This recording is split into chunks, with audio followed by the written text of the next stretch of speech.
Hey everyone, this is Jesse from the Janjo Zone, and in this video we will be building a Chaos Warrior Toolbox Dark Scorpion deck, or whatever amalgamation of words you want to call it. I'm just going to go with the simple Dark Scorpion, because Dark Scorpions are such a fun archetype that get no support, but they were around during the GOAT format, so in relation to my recent video, that being the GOAT tech, we will be building a GOAT format Dark Scorpion deck. So with that said, let's get started. This is Janjo, and I'm building a deck, yeah! Alright, so when it comes with Dark Scorpions, the only criteria I'm having with this deck is that we have to play all of the main ones. We're not playing Dark Scorpion Burglars, but we are playing at least one of these three. Now in GOAT format, Chick is at 2. But we're only going to play one. Clip the Trap Remover actually wasn't in the TCG, he wasn't a Dark Scorpion card until much later, until I believe it was Haunted Goldmine set. So in GOAT format, he's not technically a Dark Scorpion like Gorg or Chick are. And it's a similar thing with Don Zalug. When it comes to Mine, though, we are playing 3. I'm just going to throw Don Zalug in here. Mine is interesting, again, because of it can only search out really these two, but it could also search out herself, which is probably the main thing with her. Yeah, she's sort of like a gadget monster in many ways. You can inflict damage, get a lot. She's also really good for a defensive monster. With 1800 defense, you're not going to get Tsukuyomi'd. Fine if it gets Nobleman, and you know, it's not bad stats, really. Like, it could defend from most cards unless you're playing like an aggro against an aggro Berserk Gorilla kind of deck. But generally it can defend you against most cards, and if your opponent attacks into it and they take damage, then you can search out itself, and you keep kind of getting advantage with that. Gorg is definitely the worst. If I wasn't being just cheeky with having just the one criteria, I probably wouldn't be playing him. Still, you could do stuff with him. Now, if you wanted to play a card like Mustering of the Dark Scorpion, this would be the best way you could Gorg out. You could cut a card from this deck to add that in. I've decided not to. You could cut him out and probably add, I would say, Chaos Sorcerer if you're gonna cut Gorg out. But moving on with kind of the rest of the build, of course, we are playing Chaos in this. We're playing 1 BLS and 1 Chaos Sork. Like, that's a good ratio. Again, you could cut out Gorg for a second Chaos Sork if you want this to be just a better build without the cheekiness of it all. For some other nice chaosy stuff, Kaiku the Ghost Destroyer. It's not a warrior, but it's still such a good card against the heavy chaos representation of GOAT format. Plus it's a dark, which is good. But for warriors, though, Blade Knight is kind of like the alternative Kaiku in a way. It's a light, it's a high attacker, and has a good effect. You can't really complain with that. So the other, we are playing the 2 Rotas that we can run to search out our warriors. We're also playing just nice other amount of monsters. Breaker is good for that. You could play like a Tribe Infecting Virus if you want to. My initial build did have Tribe. You could run a skilled Dark Magician too if you wanted to, if you wanted a bit more power. But in replace of that, I am running Zombira the Dark, Zombira, because it can attack over a card like Spy. It's a Dark, it's searchable with Rhoda, it's good. Again, if you want to run Skill Dark, just have more offensive stuff, you could do that as well. Of course, other just kind of staple warrior cards, Exiled Force is just always a great card. It destroys whatever. DD Warrior DD Warrior Ladle is again a good warrior. It's a light, but most likely you're going to end up banishing it, so I don't always like to count this towards your light numbers for cards in your deck. But Sasuke works great too. Ninja Grandmaster Sasuke. Again, defense hates along with Blade Knight. And so does Mystic Swordsman, level 2. He's good for that as well. You could run 2 if you really just don't like face down cards. But I mean, that's also why we're running, of course, 2 Noblemen of Crossout. And that's just the thing you want to be doing. When it comes to our last monster, we're running 1 Asura Priest. I think Asura Priest is pretty good, because it's such an annoying card, because it does have high attack. It goes back to your hand. Your opponent can't just easily attack over it, and it's a light monster, so that works too.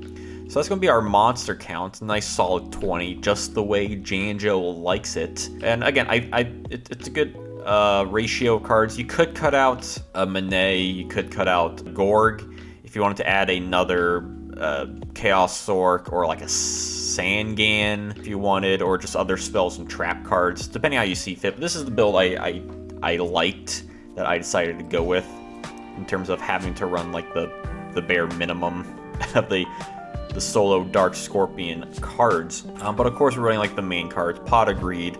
It's not a deck if it's not Pot of Greed. In the same vein, it's not really a deck if you're not running Graceful Charity. And the Linkwood Duo just doesn't hurt either. It just doesn't. It attacks combo decks, which is all fine and dandy. Heavy Storm. You could possibly cut out Heavy Storm, but I'm running probably maybe less traps than like other warrior toolbox you may have. So I mean, I always like having the option of just more backer removal, because the thing with Chaos Warriors is that you're always running usually a high trap count with like warrior toolboxy kind of stuff. I mean, Salt and Judgment at 3 is like the staple thing for Chaos Warriors. Your Ring of Destruction, good damage in Mirror Force is just good. It's just a good card. Call the Haunted and Premature Burial are also both good, because even though you do banish with Chaos in just the warrior side of things, you do have a lot more cards in the graveyard you can bring back. I mean, they're kind of like a second and third exiled force in a lot of ways, which is pretty good. I mean, you can also bring back a card like this if you need to take care of face down monsters. So it does have its plenty of utility. Trap Dust Shoot at 2 is another one I'm running. I don't normally like to run Trap Dust Shoot. I'm not really sure why. Hey, it has Dark Scorpion in the image, and it is a good card for kind of controlling the game to get advantage, get that information of your opponent's hand, and just really picking apart the pieces that works alongside with the Dark Scorpions. We're not running the other Dark Scorpion art cards like I believe it was Needle Wall and Timidity, or the Dark Scorpion Burglar's Attack, I think it's called, the trap card. That one sucks. If there's any other Dark Scorpion card we would run, it would be just one Mustering, just because we could summon Don Zalug. We could run 2 if we really wanted to do that, so we can just like go super aggro and summon all these cards, but we don't really care too much about summoning all of them. The only one it would really benefit the most would be Gork the Strong, because Cliff and Chick, you're kind of doing at very specific things. As Cliff, he can take care of trap cards, and Chick the Yellow, he can return cards to the hand. And Monet, you're usually setting anyway, so it's not the most necessary card for mustering, but it's not a bad card. I wouldn't say it's awful for a Dark Scorpion themed deck. When it comes with the other cards we are running, of course running big bad boy Torrential Tribute, because Torrential, pretty good. Just take care of all the monsters. If you're in some sort of disadvantage, just go ahead and use it. And of course, Snatch Steal is another kind of power card, because sealing opponent's monsters is always great. Help get advantage, help clear the field, so you can get your damage in with your Dark Scorpion cards, which is, again, important. So that's going to be my Dark Scorpion deck. I went through a couple different builds. Some were more toolboxy chaos, or some more toolboxy warrior. Some were more chaos builds. Some were just more pure Dark Scorpion. Again, a lot of the cards that I consider using were like Sangan, Tribe Infecting Virus, Sakuretsu Armor. There's plenty of cards that you could add and remove depending on your liking, depending on what you're used to playing. But if you're going to do like Dark Scorpion stuff, I mean, this is kind of the build you'd want to go with. Again, if you wanted to have a little bit better, I would cut him out. I would run another Chaos Sork, just so we can maximize on that chaos aspect. You could run you could take out a Monet. I probably would have added like a Sangan or a Tribe Infecting Virus, just to take care of more monsters. because you can't search a lot with Sangan. So like maybe Sangan would be the play, but generally like there wouldn't be like too many changes I would make with the deck in terms of like things you would add. You can make like slightly different builds, again, as I've been saying. Depending on what you like to run, what you like to play. Like it could cut out Trap Dust Shoot, you could add Sakuretsu armor, and so on and so forth. You could cut us one Solemn if you wanted to really add that mustering of the Dark Scorpions. Just like all these just really weird, cheeky kind of decks. That's what I like about Warrior Toolbox, is that you can change so much and the deck still works really great. And then when you add in the Chaos element, then all of a sudden you're like, wow, I got even more explosive plays I can make, which is great, because I love Dark Scorpions, and I wish Konami released more support with them. They have been one of my favorite archetypes throughout the history of Yu-Gi-Oh! I remember playing them back in the day, and it's just fun to make another deck with them.